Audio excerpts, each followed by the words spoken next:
श्री गणेशाय नमः. ओम नमः शिवाय. श्री स्वामी समर्थ महाराज की जय. मित्रांनो नमस्कार. आपल्या जे काही आयुष्य आपण जगतो आहे, आज जो काही आपला जो काही जीवनाचा रंग जो आपल्याला मिळालेला आहे, जो सुखात आणि दुःखात आनंदात जी लोक तुमच्या बरोबर राहतात अशा लोकांना साथ द्या, अशा लोकांबरोबर राहा. आणि जेवढं काही ऑनलाईन आपण यूज करतो मित्रांनो, ज्या ज्या गोष्टी, हे बघा, इंटरनेट जेव्हापासून आलंय, इंटरनेट आलं आणि इंटरनेट आल्यानंतर आपल्याकडे फेसबुक, व्हॉट्सअप, यूट्यूब अशी शेकडो ॲप आली.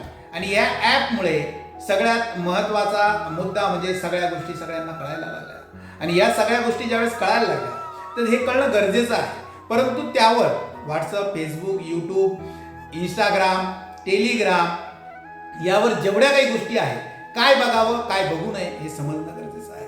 मग काय बघितलं पाहिजे, तर आज मी तुम्हाला एक लिस्ट सांगणार आहे.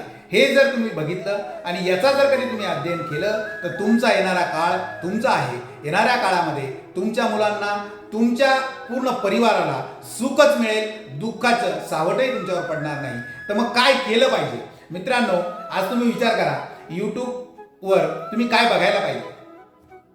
आपल्या घराची जर कधी चांगली रीती, चांगला विचार, चांगले भाव जर तुमच्या घरामध्ये लावायचे असतील तर तुम्ही रामायण वाचा. रामायणामध्ये जर कधी रामायण वाचलं तर तुमच्या घराला स्वर्ग बनवल्याखेरीज राहत नाही, कारण रामायण हे घराला स्वर्ग बनवतं. यानंतर महाभारत वाचा. महाभारत जे आहे यामध्ये तुम्हाला राजकारणाचं नॉलेज मिळतं. यानंतर भगवद्गीता वाचा. त्यानंतर तुम्ही ज्ञानेश्वरी वाचा. ज्ञानेश्वरी म्हणजे जीवनाचा आनंद मिळतो. आज तुम्ही विचार करा, हजारो वारकरी जे आहे, पूर्ण वारकरी संप्रदाय जो आहे, पूर्णतः त्यांनी आपल्या पूर्ण देवधर्माला पूर्ण वाहून घेतलं आहे, हे फक्त ज्ञानेश्वरीमुळे. त्यानंतर मित्रांनो, स्वामी सारामृत वाचा, गुरुचरित्र सारामृत वाचा, दुर्ग सप्तशती वाचा, की जे तुम्हाला दुर्गेचं महत्त्व कळतं, लक्ष्मीचा प्रत्यय तुम्हाला येतो. यानंतर तुम्ही जे आहे, संत ज्ञानेश्वरी आहे, संत नामदेव आहे, संत मीराबाई आहे. तुम्ही भक्तीचं प्रत्यय म्हणून संत मीराबाई वाचा, संत नामदेव तुम्ही वाचा, संत निवृत्तीनाथ वाचा, संत रोहिदास वाचा, संत तुकाराम वाचा. मित्रांनो, श्रीकृष्णांच्या लीला वाचा. सर्व राज्यांची विशेष माहिती असलेली गोष्ट तुम्ही यूट्यूबला वाचा. छत्रपती शिवाजी महाराज वाचा. त्यानंतर जे आहे छत्रपती संभाजी महाराज वाचा, दादाजी कोंडदेव वाचा, छत्रपती शाहू महाराज वाचा, भगवान गौतम बुद्ध वाचा, सद्गुरू वाचा. यानंतर हिंगळाज मातेचं पुराण वाचा. यानंतर शक्तिपीठ जेवढी आहे, 52 शक्तिपीठ आहे, 52 शक्तिपीठांचा अध्याय वाचा. यानंतर तुम्ही जे आहे शिवपुराण वाचा, साई पुराण वाचा, गजानन पुराण वाचा, सर्व किल्ल्यांची माहिती घ्या, बालाजी पुराण वाचा, गरुड पुराण वाचा. तुम्ही विचार करा, ओम शांतीचं जे आहे, ओम शांतीचे काही चॅनल आहेत, पीस ऑफ माइंड वगैरे, ते बघा. त्यानंतर तुम्ही आहे शिवानी दिदींना ऐका. यानंतर सिंधुताई सपकाळांना ऐका. यानंतर तुम्ही जे आहे अनेक देवी देवतांची मंदिरं आहे, हे वाचा. त्यानंतर जे आहे बाबा रामदेवांना तुम्ही बघा.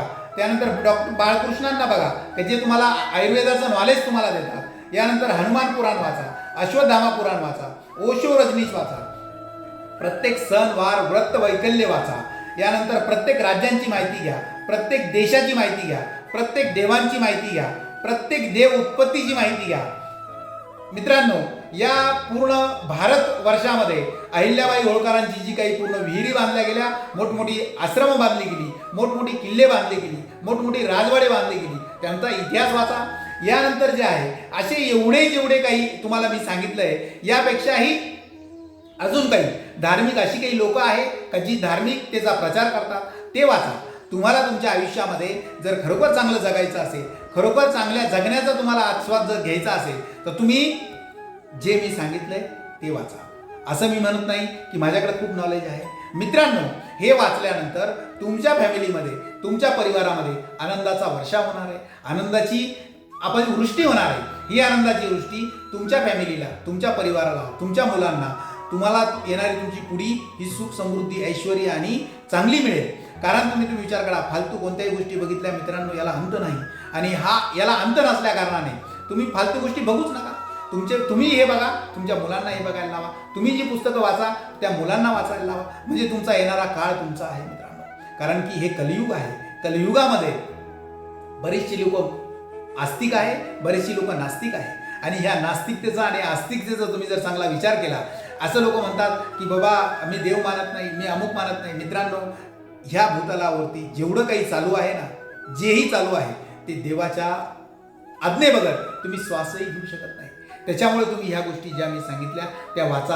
आणि जेवढे महापुरुष आपल्या भूतलावरती होऊन गेले त्यांच्यावर कोणता ना कोणता देवाचा अंश होता, त्यामुळे ती तशी बनली. नाही तर मित्रांनो, आपल्याला एवढीशी पोटाची खळगी आहे ती सुद्धा भरता येत नाही.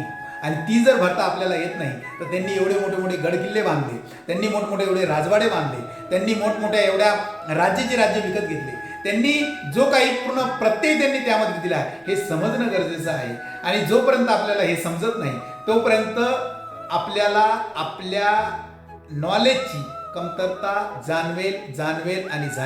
आपल्याला असं वाटत असतं का आपण खूप मोठे आहोत, आपण खूप मोठे नॉलेजेबल पर्सन आहोत. मित्रांनो, तुमच्यापेक्षा काही हजार पटीनं नॉलेजेबल लोक पडले आहेत. फक्त हे समजणं गरजेचं आहे. ज्यावेळेस तुम्ही हा इतिहास वाचाल, ज्यावेळेस तुम्ही यामध्ये घुसाल, त्यावेळेस तुम्हाला कळेल की अरे आपण कुठेच लागत नाही. आणि आपण कुठे लागत नाही त्याच्यामुळे हे वाचणं गरजेचं आहे. आणि आपल्या मुलांना हे वाचायला लावणं गरजेचं आहे. तर मित्रांनो, श्री स्वामी समर्थ स्वामीराज फाउंडेशनला लाईक करा, शेअर करा, सबस्क्राईब करा. अशाच पद्धतीने नॉलेजेबल व्हिडिओ तुम्हाला मिळत राहतील. श्री स्वामी समर्थ.